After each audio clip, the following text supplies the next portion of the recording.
Hello दोस्तों, मेरा नाम है मोहम्मद कैसर और आप देख रहे हैं स्टडी चैनल। यूपी टेट 2021 में किन प्रश्नों पर 100% कॉमन नंबर मिलने वाला है मैं आपको यहां पर बताने वाला हूं। साथ ही साथ कहां पर चांसेस हैं कि नंबर आपके बढ़ जाएंगे। तो बच्चों, पढ़ाई में डाउट आते हैं तो घबराओ मत। इसका सोल्यूशन है डाउट नॉट ऐप। बस आपको क्वेश्चन की फ़ोटो खींचना है, क्रॉप करना है और बस 5 सेकेंड में आपको उसका सोल्यूशन मिल जाएगा, वो भी बिल्कुल फ्री में। तो अब पूछो अनलिमिटेड सवाल कभी भी और कहीं भी, चाहे आपका सवाल छठी से लेकर 12वीं तक के हों, आईआईटी जेईई नीट का हो या CBSE board, UP board Rajasthan या किसी अन्य स्टेट बोर्ड का हो। साथ ही साथ फिजिक्स, केमिस्ट्री, मैथ, बायोलॉजी और साइंस के सभी सवालों के जवाब यहाँ पर मिल जाएंगे। और यहाँ पर 9वीं से 12वीं और आईआईटी जेईई नीट की ऑनलाइन क्लासेस भी चल रही हैं और लगभग सभी स्टेट के जो टॉपर हैं यहीं से पढ़ाई कर रहे हैं। तो इंस्टॉल कर लीजिए doubt not app, link description box में दिया गया है।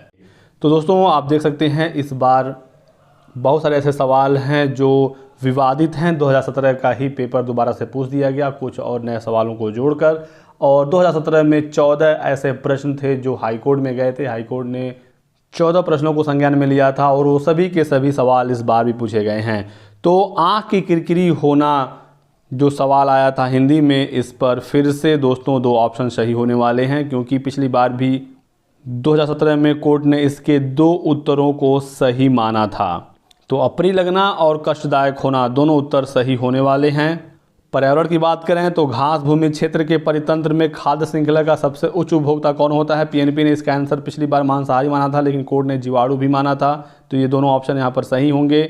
बाल विकास में सूचना शास्त्र के पिता कौन है? पीएनपी ने इसका आंसर माना था गाल्टन, जबकि कोर्ट ने क्रो एंड क्रो को भी सही माना। बहुत सारी किताबों में क्रो एंड क्रो भी दिया गया था। तो ये जो 3 सवाल हैं इसके 2 ऑप्शन यहाँ से बिल्कुल भी सही होने वाले हैं। कल आंसर की जारी होने वाली है यूपी टेट 2021 की। देखना होगा कि जो कोर्ट ने आदेश दिया था पिछली बार उसका पालन पीएनपी अपने आंसर की में करता है या नहीं करता है। यदि पीएनपी ने ही इन चीज़ों को मान लिया तो आसानी से यूपी टेट में कॉमन भी हो जाएगा नंबर और रिजल्ट भी आ जाएगा। यदि पीएनपी ने फिर से वही गलती की और कोर्ट के आदेश को नहीं माना तो फिर ये मामला कोर्ट में जाएगा। कोर्ट से 100% कॉमन नंबर मिल जाएगा, क्योंकि एक बार पहले कोर्ट ने ही इन नंबरों को कॉमन कराया था। देख सकते हैं 2017 में 14 प्रश्नों के उत्तर पर अभ्यर्थियों ने आपत्ति जताई थी। सिंगल बेंच के फैसले खिलाफ सरकार डबल बेंच में गई थी, जहां 11 प्रश्नों में पीएनपी के उत्तर को सही माना गया, लेकिन 3 प्रश्नों के 2 उत्तर को सही कर दिया गया था। इसके अलावा कुछ और भी सवाल हैं जहां पर कन्फ्यूज़न है और विवादित सवाल हैं।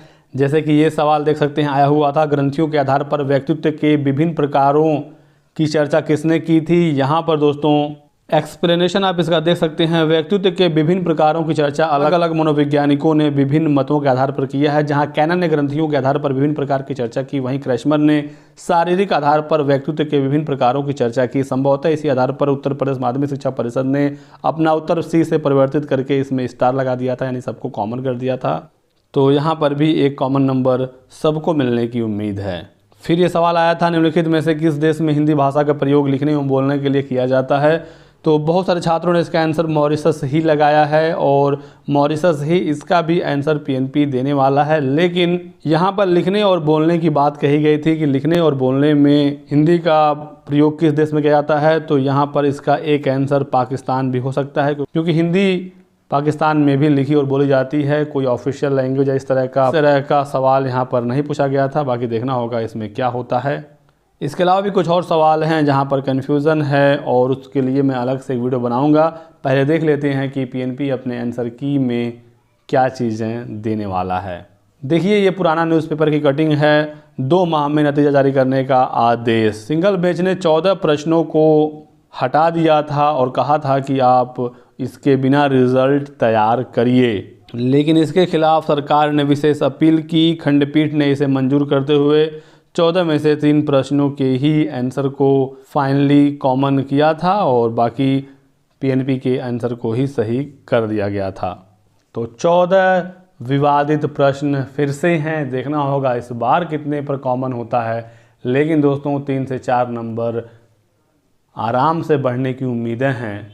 बहुत सारे छात्रों का पेपर अच्छा हुआ, उन्हें टेंशन लेने की ज़रूरत नहीं है। लेकिन जिनका 2-3 नंबरों से रुका हुआ, जो 78 पर हैं, 79 पर हैं रिजर्व कैंडिडेट, या जो जनरल वाले छात्र हैं 86-87 पर हैं, उनके लिए उम्मीदें अभी भी हैं।